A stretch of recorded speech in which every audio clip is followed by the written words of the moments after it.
Welcome back, Officers Public. Of course, Honorable Police Chief AP Gaines. I got asked an interesting question on the Patreon Discord server that I thought I'd bring over to the rest of you guys because I think the answer is interesting.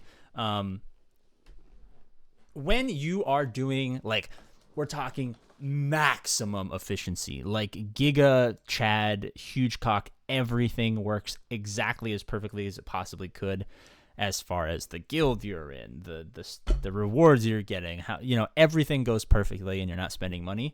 It is frequently a good idea to grab a JMK as your first Galactic Legend after your core 8, a couple backbone teams, and blah blah blah blah blah, a couple of get to ships and stuff like that.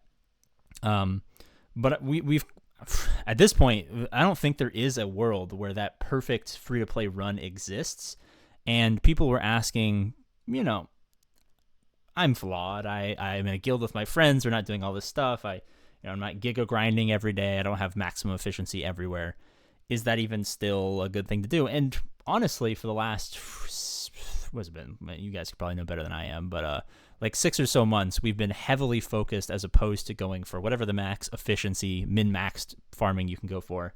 We've been saying, obviously, the core steps of Core 8, a couple auxiliary teams, and then either Backbone Team GL or GL ship. But the pyramid scheme of success of sadness of success has, for the most part, replaced JMK in the last 6 or so months. I know JMK is sexy and huge and awesome, and I cannot figure out where the fuck the Galactic Legend tab is. And we exist in a world where people are probably not going to be getting JM. Like, years ago, when there was less Galactic Legends and less catch-up mechanics, it was very common for people to forego things like JML, C, SLKR, Ray, because JMK was just so much better. And then Lord Vader came out, and Lord Vader got bad PR, and so JMK was still kind of like the golden ticket. But ever since we got a bunch of reworks, as far as new lifters coming to the game, Jabba coming to the game, and Leia coming to the game, the ships changing, backbone teams becoming more prevalent with more Omicrons and Conquest characters coming to the game. Getting into, like, post-Core 8, getting into the pyramid scheme of success, of sadness of success, has been way more important than getting JMK, even if he's, like, the second or third best Galactic Legend, depending on what comp you're using.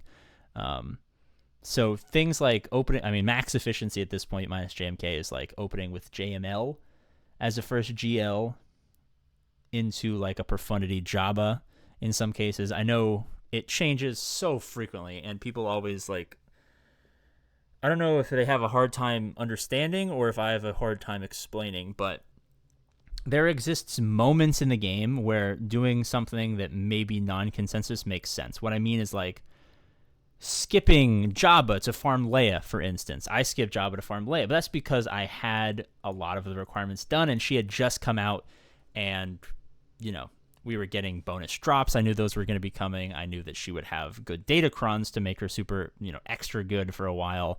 And all of the stars aligned. And so a lot of people will come to me and say, AP Gaines, why would you recommend Jabba over Leia for a lower GP player when you have Leia yourself and not Jabba? And my account was at the perfect place at the perfect time to do this. That's fine. There might be a day where, I don't know, CG decides to, for instance, Bane. Like, let's say Bane C, this will not be the case, but they're just like a god defensive team or whatever. Like, just pretend for example's sake that that's the case. While C is probably not in the top 1, 2, 3, 4, 5, 6, 7, probably not in the top 7 Galactic Legends that you want to be farming normally, if you exist at the time where you're getting Red Crate in Conquest, plus, you have half the C requirements for some random reason because of who knows what, they're doing double drops for him, and they're a god on offense and defense, which, again, I don't think they're going to be very good defensively, but I think offensively they're going to be very good. Then that would be like exactly what I experienced with Leia, where you might probably get good value out of C, especially if you know that there's a datacron coming for Bane and stuff like that. So going back to the original question of, like, is JMK still like max efficiency early game? Like, yeah, probably, but I don't know. That's like saying, it would have been really nice if you got perfect grades as a kid.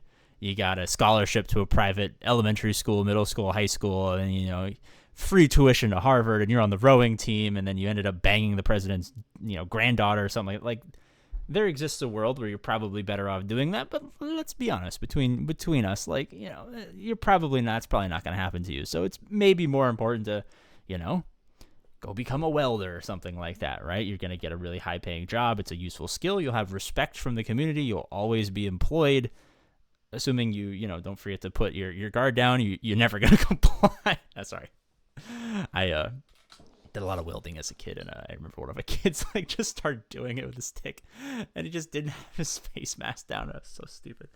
Sorry, that was a terrible analogy, but you get what I'm trying to say, right? Like, sometimes the optimal, perfect universe is unattainable, and therefore we need to do other things that are more optimal for us, right? And that's why, shameless plug for the Cube, it's now on the Patreon Discord probably, but even with things like roster reviews, like it's hard to know exactly what to do when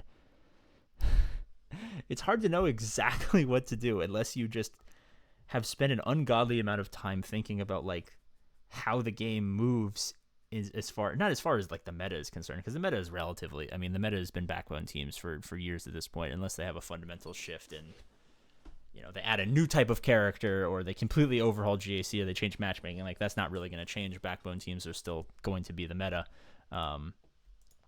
But like how, like the pattern of how characters are released is frequently really important. Did I forget to do my, I keep forgetting to do Fleet Arena. Oh, is it Fleet Arena time? It might actually be Fleet Arena time.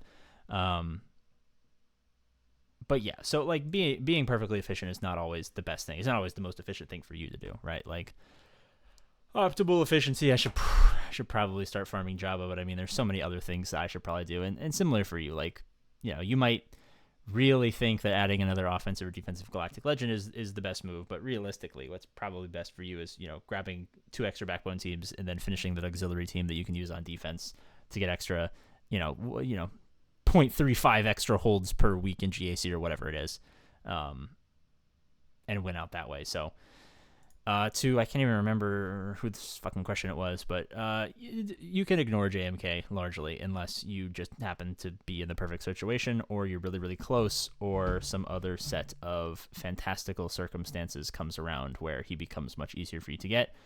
And instead, you should probably start to tap a little bit more into the pyramid scheme of success, of sadness, of success. All right, thank you guys so much for watching. As always, I love you. I'm going to stretch. Oh, I will be streaming tomorrow, probably tomorrow at 3 o'clock Pacific, 6 o'clock Eastern, whatever that is in Sydney or London, depending on where you live. So I'll see you there. Bye-bye.